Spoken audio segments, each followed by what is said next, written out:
ഒരു bus owner ആവുകയെന്നൊക്കെ വെച്ചാ വലിയ ഉത്തരവാദിത്തങ്ങളൊക്കെയാ അല്ലേ മുരളിയേട്ടാ? എന്താ ഇത്ര സംശയം? നമ്മുടെ കണ്ണ് എല്ലായിടത്തും ചെല്ലണം. ഞാൻ പിന്നെ ഗൾഫിലൊക്കെ ആയിരുന്നുകൊണ്ട് ഈ ഓഫീസിന്റെ ഇത് ഈ ടാക്സ് മീറ്റിംഗ് അതിലൊക്കെ നല്ല ഇതാണ്. ഇനിയിപ്പോ മധുരയിലൊന്ന് പോണം പുതിയ ബസ് എടുക്കാൻ. അപ്പൊ ഞാൻ മധുരയിൽ പോകുന്ന സമയത്ത് ഈ ഓഫീസ് ആര് നോക്കുന്നുള്ളതാണ് എന്റെ ഇപ്പോഴത്തെ ടെൻഷൻ. ഞാനുണ്ടല്ലോ. മുതലാളി ഉണ്ടോ? ഗൾഫ് മോട്ടോഴ്സിന്റെ മുതലാളി? മുതലാളി? അതെ, ഞാൻ തന്നെയാണ്. നമസ്കാരം. യെസ്, എന്റെ വീട് അമ്പലക്കടവിലാണ് സർ. ഓ, നമ്മുടെ ബസ് ഹോൾട്ട് ചെയ്യുന്ന സ്ഥലം. ഞങ്ങളുടെ പുതിയ ബസ് വളരെ താമസിയാതെ തന്നെ ആ റൂട്ടിൽ ഓടി തുടങ്ങും. തൽക്കാലം പഴയ ബസ്. പാസഞ്ചേഴ്സ് നിങ്ങളൊക്കെ ഒന്ന് സഹകരിക്കണം. Sorry for the inconveniences. ഞാനിവിടെ കോപ്പറേറ്റീവ് പ്രസിൽ അപ്രന്റീസാ. ചെറിയൊരു സ്റ്റൈപ്പൻഡ് കിട്ടും. അത് ഒന്നിനും തികയുന്നില്ല. ആദ്യത്തെ മുതലാളി എനിക്ക് കൺസെഷൻ തന്നിരുന്നു. ഇപ്പോഴത്തെ കണ്ടക്ടർ അത് അനുവദിച്ചില്ല. കണ്ടക്ടർമാരുടെ സ്വന്തം ഇഷ്ടത്തിനൊക്കെ ചെയ്യാനേ ഈ മുതലാളി സമ്മതിക്കത്തില്ല. എനിക്ക് ഹാഫ് കൺസെഷന് വേണ്ടി ഒരു പാസ് എഴുതി തന്നാ വലിയ ഉപകാരമായിരിക്കും. പറ്റില്ല. നിങ്ങൾ വിദ്യാർത്ഥിയൊന്നുമല്ലല്ലോ, ആണോ? ഞാൻ പ്രിന്റിംഗ് പഠിക്കാണ്. ഈ പ്രസി ജോലി ചെയ്യുന്നവരും ബാങ്കിൽ പണിയെടുക്കുന്നവരൊക്കെ പാസ് ചോദിച്ചാലേ പിന്നെ എല്ലാവർക്കും പാസ് കൊടുക്കേണ്ടി വരുമല്ലോ, അല്ലേ? ഇപ്പൊ ഡീസലിന് എന്താ വില? സ്പെയർ പാർട്സിന് എന്താ വില? ഓയിലിന് എന്താ വില? അപ്രന്റീസ് എന്ന് വെച്ചാ സ്റ്റുഡന്റ് തന്നെയാണ്. ഒന്നും പറയണ്ട. ബസ്സിന് ഇറങ്ങിയതേ ഉള്ളൂ, അതിനു മുമ്പേ തുടങ്ങി. മുതലാളിയാണെങ്കിൽ പല പല ബിസിയാ. പുതിയ ബുക്ക് അല്ല, പുതിയ ബസ് ബുക്ക് ചെയ്യാൻ വേണ്ടി മധുരയിൽ പോണം. പിന്നെ കളക്ടറേറ്റ്, RTO ഓഫീസ്, പിന്നെ വേറെ ചില ആൾക്കാരെ കാണാനുണ്ട്. അങ്ങനെ വളരെ ബിസിയാണ്.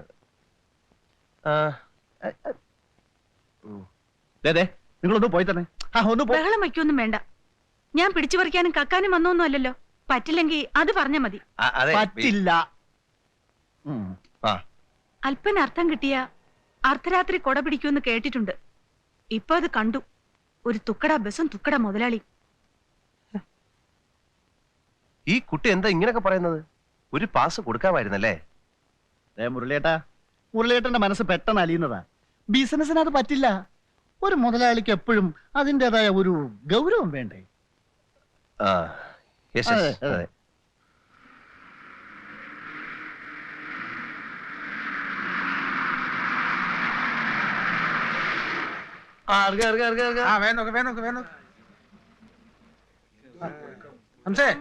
ലഗേജ് ഉണ്ടാവോ മോളെ? ബാക്കിയിട്ടില്ലല്ലേ?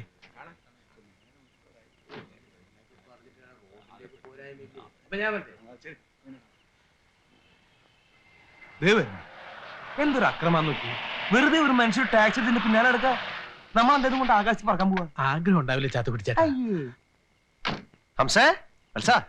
ചാത്തുകുട്ടി, നല്ല ലോഡ് ഉണ്ടായിരുന്നല്ലേ? ഉണ്ടായിരുന്നു. ഞാൻ പല പല ജംഗ്ഷനിലും ടാക്സിയിലും നോക്കായിരുന്നു. ഒറ്റ ദിവസം കൊണ്ട് തന്നെ ഗൾഫ് മോട്ടോഴ്സിന് ജനങ്ങളുടെ ശ്രദ്ധ പിടിക്കാൻ കഴിഞ്ഞു. കളക്ഷൻ എങ്ങനെ? ലോഡ് ഉണ്ടായിരുന്നു. പക്ഷെ അധികം സ്റ്റുഡൻസും പോലീസുകാരും RTO ഓഫീസിലെ ജീവനക്കാരും ഒക്കെ ആയിരുന്നു. അതുകൊണ്ട് കളക്ഷൻ എന്നാലും മൊത്തം കളക്ഷൻ ഒരു 10,000 കവിയല്ലോ. എന്തിനാണ്ടതൊക്കെ അന്വേഷിച്ചെടുക്കണ്? അതിന് വേറെ അല്ല ഇവിടെ. മുരളി, ഞാനൊരു കാര്യം പറഞ്ഞേക്കാം. എന്താ? ഈ ടാക്സി മുടിച്ച് നാട് മുഴുവൻ ചുറ്റിട്ട് എന്താ കാര്യം? ഈ ബസിന്റെ കളക്ഷൻ മുഴുവൻ കാറിന് കൊടുക്കേണ്ടി വരുമല്ലോ.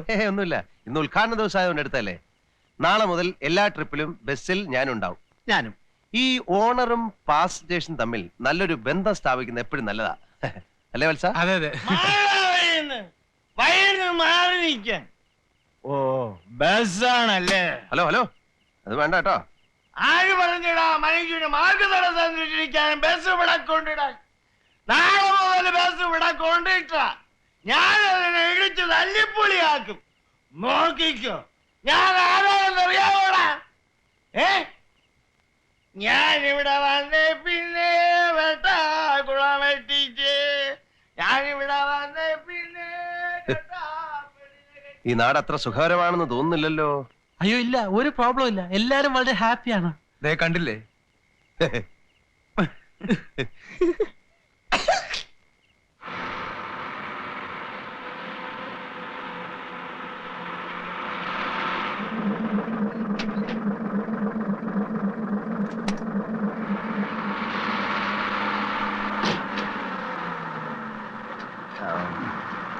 വത്സ, കണ്ണാടി മക ചീപ്പായിരിക്കുന്നു. മുതലാളി വിളിച്ചു. പിന്നെ പാസഞ്ചേഴ്സിന് പ്രോബ്ലംസ് ഒന്നും ഇല്ലല്ലോ? അയ്യോ, ഒരു പ്രോബ്ലം ഇല്ല, എല്ലാരും വളരെ ഹാപ്പിയാണ്. ഞാൻ ഇച്ചിരി ബിസിയാണ്. ആയിക്കോട്ടെ. ഇവിടെ ടിക്കറ്റ് എടുത്ത് ആരെങ്കിലും ഒന്ന് എഴുന്നേറ്റ് ഒരു സീറ്റ് ഒന്ന് കൊടുക്കണേ. ഇദ്ദേഹം ബസിന്റെ മുതലാളിയാണ്. ആരെങ്കിലും ഒന്ന് എഴുന്നേറ്റ് അശാനെ ഒന്ന് എഴുന്നേറ്റ് ഒരു സീറ്റ് പ്ലീസ്. വേണ്ട വേണ്ട, ആരും എണീക്കരുത്. പാസഞ്ചേഴ്സ് ഒറ്റ ആളും എണീക്കരുത് പ്ലീസ്. ആരും എണീക്കരുത്. നീ എന്താ പപ്പ ഈ കാണിക്കുന്നത്? പാസഞ്ചേഴ്സിന്റെ സംതൃപ്തിയാണ് ഓണറായ എന്റെ സംതൃപ്തി. എന്റെ പാസഞ്ചേഴ്സിന് ഒരു തരത്തിലുള്ള യാതൊരു അസൗകര്യം ഉണ്ടാകാൻ പാടില്ല.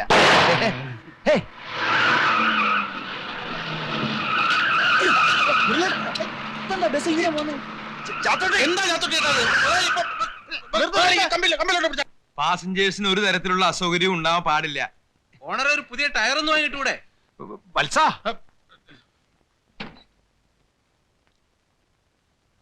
ഹലോ, ഒന്നിറങ്ങണേ. സ്റ്റെപ്പിന് വരണം, കുറച്ച് ടൈം എടുക്കും. വീലിന്റെ കാറ്റ് പോയി. അയ്യേ, എന്താ വത്സ ഇത്? പുതിയ ഒരു ടയർ വാങ്ങിക്കാൻ പാടില്ലേ? പണം എന്നോട് ചോദിച്ചാ പോരായിരുന്നോ? അല്ല മുതലാളി, ഞാനിപ്പോ ഈ ടയറിന്റെ പഞ്ചറിന്റെ അതെ, ഞങ്ങളുടെ കാശ് കിടത്തേ. ഇപ്പൊ 5 മിനിറ്റ് 5 മിനിറ്റ്. അഞ്ചല്ല, നിങ്ങൾ 50 മിനിറ്റ് എടുത്തോ. ഞങ്ങളുടെ കാശ് ഇത് ഏത് കുപ്പത്തൊട്ടിന്ന് പൊക്കിക്കൊണ്ടുവന്ന വണ്ടിയാണോ ആവോ? ഓടുമ്പോ കമ്പക്കെട്ടിന് തീ കൊടുത്ത പോലുള്ള ഒച്ചയും ബഹളവും. ഇതുപോലത്തെ തല്ലിപ്പൊളി വണ്ടിയൊക്കെ കത്തിച്ചു കളയാ വേണ്ടത്. ഏത് ദരിദ്രവാസിയാണാവോ ഇതിന്റെ മുതലാളി? പപ്പാ, ഒരു ഓട്ടം ഓടിക്ക്. പോകുന്ന ആളാ ഇതിന്റെ മുതലാളി. അങ്കിൾ, ഈ പാട്ടവണ്ടി എന്ന് വെച്ചാ എന്താ? പാട്ടവണ്ടിയോ? പാട്ടവണ്ടി എന്ന് വെച്ചാൽ പാട്ട കൊണ്ടുണ്ടാക്കിയ വണ്ടി. വാട്ട് യു മീൻ ബൈ പാട്ട? പാട്ട മീൻസ് ഈ small aluminium box you see in kitchen. Plenty of paatta small. അങ്കിളുടെ ബസ്സിനെ എന്റെ ഫ്രണ്ട്സ് ഇട്ടിക്കുന്ന പേരാ പാട്ടവണ്ടിന്ന്. ശരിക്കുള്ള മിനി പിടിയിട്ടില്ലെങ്കിലും കളിയാക്കാന്ന് മനസ്സിലായി. ഒരു ഭംഗിയില്ലാത്ത ബസ്. പ്ലീസ് അങ്കിൾ, ഇനി ഞങ്ങളുടെ സ്കൂളിന്റെ മുന്നിൽ ആ ബസ് ഓടിക്കരുത്. ഞാൻ വല്ലാണ്ട് ചമ്മിപ്പോയി. അതിലിത്ര ചമ്മാൻ എന്തിരിക്കുന്നു? ഈ കളിയാക്കുന്ന ഫ്രണ്ട്സിന്റെ വീട്ടിലൊക്കെ പ്ലെയിൻ ഹെലികോപ്റ്റർ ഉള്ള പോലെ. Nonsense. Babu, mind your words. I don't care. You stop. No. Yes. ആ ഡ്രൈവർ പെശകാന്ന് ഞാൻ പറഞ്ഞില്ലേ. വിസിലടിച്ചാൽ അയാൾ വണ്ടി നിർത്തൂല. അഥവാ നിർത്തിയാൽ തന്നെ റൈറ്റ് പറഞ്ഞിട്ടും കൊടുത്താണ്ട് വിടും ചെയ്യും. ആകാശത്തേക്ക് നോക്കിയിട്ടാണ് ബസ് ഹോട്ടല്. ലാസ്റ്റ് ട്രിപ്പ് കട്ടായി, വണ്ടി അതാ വർഷാപ്പ് കിടക്കണ്. എന്തു പറ്റി?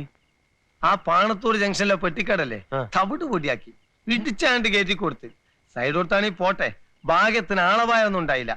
ആ പെട്ടിക്കടക്കാരന് നഷ്ടപരിഹാരം കൊടുക്കണ്ടേ? അത് കള്ള പടുക്കൂസ് കൊടുക്കോ? പെട്ടിക്കടക്കാരന് ഒരുപാട് രൂപ കൊടുക്കേണ്ടി വരുമോ? എനിക്കൊന്നുമല്ല, നാളെ മുരളി എന്ന് സംസാരിച്ചു നോക്ക്. ആ എരണം കെട്ട സുവർ പപ്പനെ കൂടെ കൊണ്ട് നടന്നാൽ അമ്മാതിരി ഓരോന്ന് ഉണ്ടായിക്കൊണ്ടിരിക്കും. ആകെ പുലിവാലായല്ലോ. ആയല്ലോ.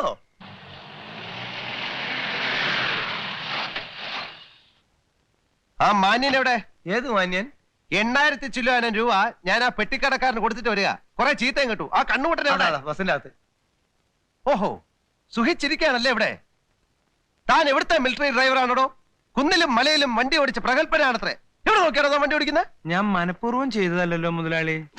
മിണ്ടി പോരുത്. എടോ, തന്റെ കണ്ണ് കണ്ടാൽ അറിയാം തനിക്ക് കണ്ണിന് കാഴ്ചയില്ലെന്ന്. എടോ, മരുഭൂമി കിടന്ന് ചോര നീരാക്കി ഉണ്ടാക്കിയ കാശായത് അറിയോ? ഗൾഫിൽ വെച്ചായിരുന്നെങ്കിൽ തന്റെ കൈയും കാലും വെട്ടിയെടുത്ത് തന്റെ കണ്ണും ചൂഴ്ന്നെടുത്ത് തന്നെ. അറിയോ? തന്റെ പേരെന്താ? ചാത്തുട്ടിന്ന്. താൻ ചാത്തൂട്ടിയല്ല, താൻ പോത്തൂട്ടിയാ. എന്നെ തൊലയ്ക്കാൻ വേണ്ടിട്ട് എന്റെ ചെറിയ ഏട്ടൻ ഇയാൾ എന്റെ തലയെ കെട്ടി വെച്ചിരിക്കുക. എടോ, 8,000-ഓളം രൂപ ഒരുത്തന്റെ തലയ്ക്ക് ഒഴിഞ്ഞിട്ടേച്ച് വരിക. ചെറിയേട്ടന്റെ ആളായതുകൊണ്ട് ഇയാളെ ഇപ്പൊ ഞാനൊന്നും ചെയ്യുന്നില്ല. ഞാനൊരു തൊഴിലാളിയാണ്. ഒരു തൊഴിലാളിയുടെ വികാരം എന്താണെന്ന് എനിക്കറിയാം. ഇനി ഇങ്ങനെ വല്ലതും നടന്നാൽ അതോടെ തന്നെ കൊന്നുകളയും. എല്ലാവരുമായിട്ടാണ് ഞാൻ ഈ പറയുന്നത്, മനസ്സിലായോ?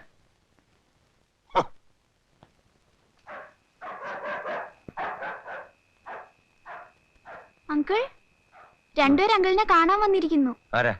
ആരെന്നറിയില്ല. ബസിന്റെ പാസിനായിരിക്കും. ഉമ്മാരെ കൊണ്ട് തോറ്റു. ആരാ? ഗൾഫ് മോട്ടോഴ്സിന്റെ ഓണർ അല്ലേ? അതെ. പാസിന്റെ കാര്യത്തിനാണെങ്കിൽ ഓഫീസിൽ വരണം. പാസോ? പാസിന് വേണ്ടി ഓണർമാരെ ഞങ്ങൾ ഇന്ന് കാണാറില്ല. ഓണർമാരെ ഞങ്ങൾ അന്വേഷിക്കാറുള്ളൂ. ഒന്ന് ഇറങ്ങി വരണം മിസ്റ്റർ. ഇറങ്ങി വരാനോ? ഓഹോ.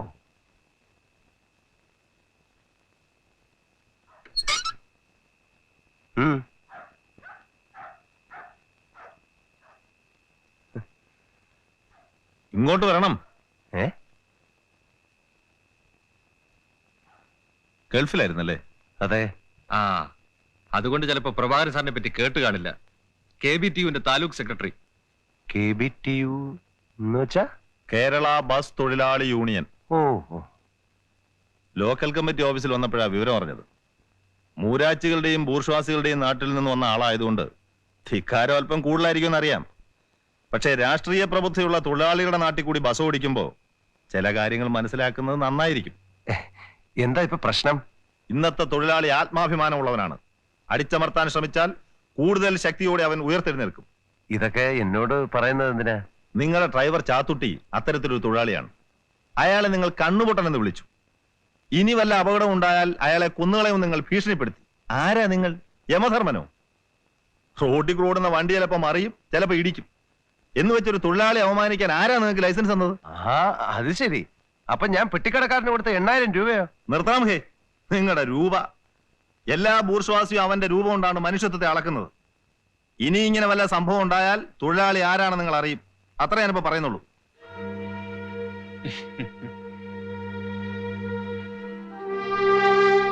ആരെ നീ ഇപ്പൊ അവമാനിച്ചത്? എന്താ എനിക്ക് എന്റെ ആവശ്യം? നേതാക്കന്മാരെ വെറുപ്പിച്ച് അവന് ബസ്സോടില്ല.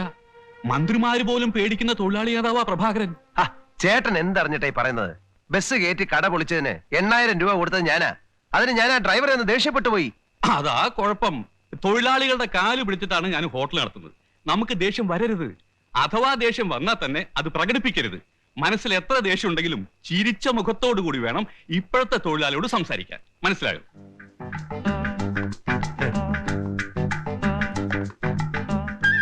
ചാത്തുക്കുട്ടി ചേട്ടാ നമസ്കാരം.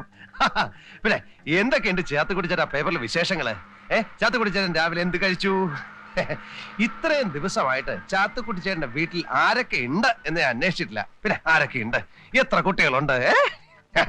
എന്താ കുട്ടികളെയൊക്കെ കൊണ്ടുവരാത്തത്? അവര് ബസ്സിൽ കയറി ഫ്രീ ആയിട്ട് അങ്ങോട്ടും ഇങ്ങോട്ടും ഒക്കെ സഞ്ചരിക്കട്ടെ. ഹംസ, വത്സ, എന്തൊക്കെയുണ്ട്? പിന്നെ നിങ്ങളുടെ ഊണ്, കാപ്പി, ചായ ഇതിനെ കുറിച്ചൊന്നും ഞാൻ ഇതുവരെ അന്വേഷിച്ചിട്ടില്ല. സമയമില്ലാത്തതുകൊണ്ടാണ് വേറൊന്നും വിചാരിക്കരുത്. ഞാനൊരു കാര്യം ചെയ്യാം, നാളെ മുതൽ നല്ല മനോഹരമായ ഊണ് ഒരു കാരിയറിലാക്കി കൊണ്ടുവരാം. നിങ്ങളുടെ എന്ത് പ്രശ്നവും പ്രോബ്ലംസും എന്നോട് സംസാരിക്കാം. ഏത് കാര്യവും സ്വതന്ത്രമായിട്ട് ഡിസ്കസ് ചെയ്യാം. നിങ്ങളെ ദയവ് തന്നെ ഒരു മുതലാളിയായിട്ട് കാണാൻ. അയ്യോ അത് പറ്റില്ല. മുതലാളി ഞങ്ങളുടെ ദൈവമല്ലേ. എന്റെ അച്ഛൻ ചോദിച്ചു മുതലാളിയുടെ ഒരു ഫോട്ടോ എന്തിനാ വീട്ടിൽ തൂക്കാൻ. അയ്യോ, നമ്മളൊക്കെ ഒന്ന് മനസ്സിലാക്കണം. അതായത് ഈ സർവ്വരാജ്യ തൊഴിലാളികളെ സംഘടിക്കുവിൻ എന്ന് ആരാ പറഞ്ഞത്? ആരാ പറഞ്ഞത്? ആരോ പറഞ്ഞിട്ടുണ്ട്. അത് സമയമായിട്ടും പോകാത്തെന്താ? അയ്യോ സോറി കേട്ടോ. അയ്യോ ഞാൻ നിങ്ങളെയൊക്കെ ഡിസ്റ്റർബ് ചെയ്യായിരുന്നു അല്ലേ. അപ്പം പിന്നെ ഇത് പിന്നെ വായിച്ചാ പോരെ? ഞാൻ വെച്ചോളാം എന്നാട്ടെ. ഓക്കെ കയറിയാട്ടെ.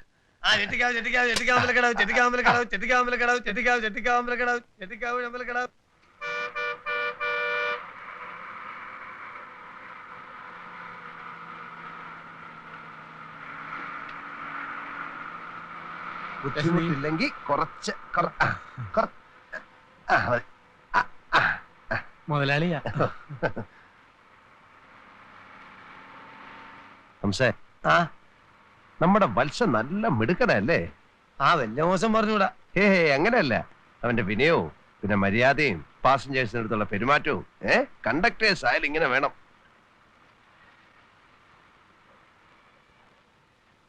അല്ല ബ്രേക്ക് ഇൻസ്പെക്ടർ. അത് നമ്മുടെ ബ്രേക്കിന് കുഴപ്പമൊന്നുമില്ലല്ലോ. അതല്ലാന്ന് അവര് തോന്നിയ മാതിരിയല്ലേ ഇതൊക്കെ ചാർജ് ചെയ്യാ. എന്താ പ്രശ്നം?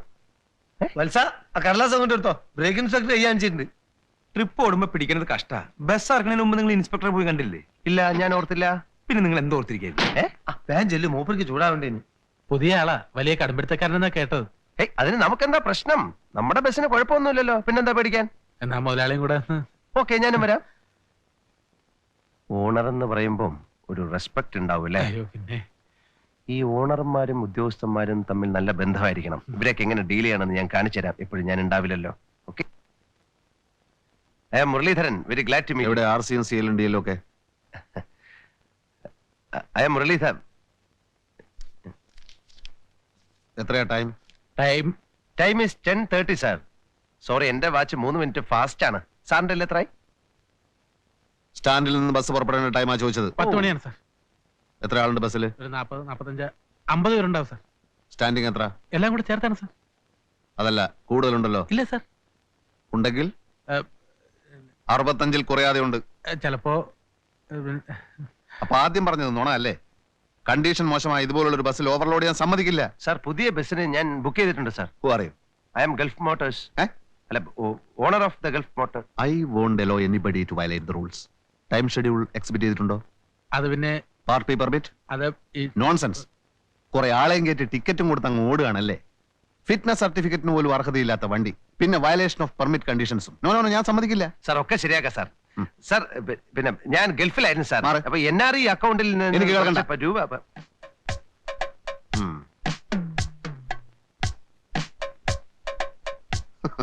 ടയറൊന്നും റീസോൾവ് ചെയ്തിട്ടില്ല.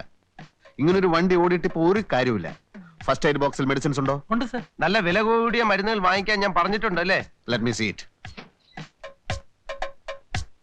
മുറിവിൽ മരുന്ന് പറ്റണം. രൂപയ്ക്കാ 50-100 കൊടുത്ത് ഒഴിവാക്ക്. ഇല്ലെങ്കിൽ തൊട്ടതിന് പിടിച്ചതിനൊക്കെ ചാർജ് ചെയ്യും. Conductor sir. ഇൻസ്പെക്ടർ ലേശം നീങ്ങ്. ഫസ്റ്റ് എയ്ഡ് ബോക്സ് തുറക്കൂ. സാർ മെഡിസിൻ കാണും സാർ. തുറക്കാനാ പറഞ്ഞത്.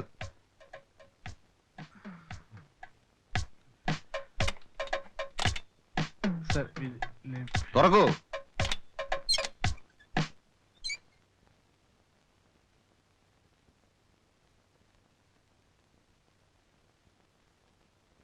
ഇതാണോ തന്റെ മെഡിസിൻസ്? സാർ ഇതാണോ തന്റെ മെഡിസിൻസ്? സാർ അതെ സാർ, തൽക്കാലം ഒരു ആക്സിഡന്റ് ഉണ്ടാവുമ്പോ വാങ്ങിച്ചു വെക്കാന്ന് കരുതിയാ. തൽക്കാലം സാർ ഇത് വെക്കണം. പോരെങ്കിൽ ഞാൻ സാറിനെ വീട്ടിൽ വന്ന് കാണാം സാർ. Please please. എന്താണോ ഇത്? ഇത് എന്താന്നാ ചോദിച്ചത്? ഇത് ചെറിയൊരു കൈക്കൂലിയാണ് സാർ. What you mean? ഉത്തരവാദപ്പെട്ട ഒരു സർക്കാർ ഉദ്യോഗസ്ഥനെ അപമാനിക്കുന്നു. It is an insult to all government officials. It is an insult to my department. My dear man, I am not going to leave you. Sir sir ഞാൻ conductor, sir, this vehicle shall not be used in a public place until the vehicle has been passed as fit for use by the authority competent. Okay? Sir. ആളുകൾ ഇറക്കി വിട്ടോളൂ. Take this vehicle to my office at a speed not exceeding 15 kilometers per hour. ഞാൻ നിങ്ങളുടെ fitness certificate cancel ചെയ്യാം. ഒരു അബദ്ധം പറ്റിപ്പോയതാ. I don't want to talk to you. I won't allow anybody to violate the rules. Come on. മറ്റു ചാർജുകൾ എഴുതി തരാം. Come on.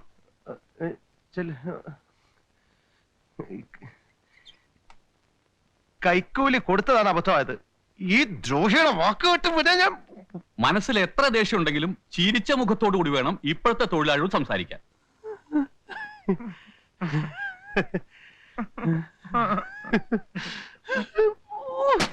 Oh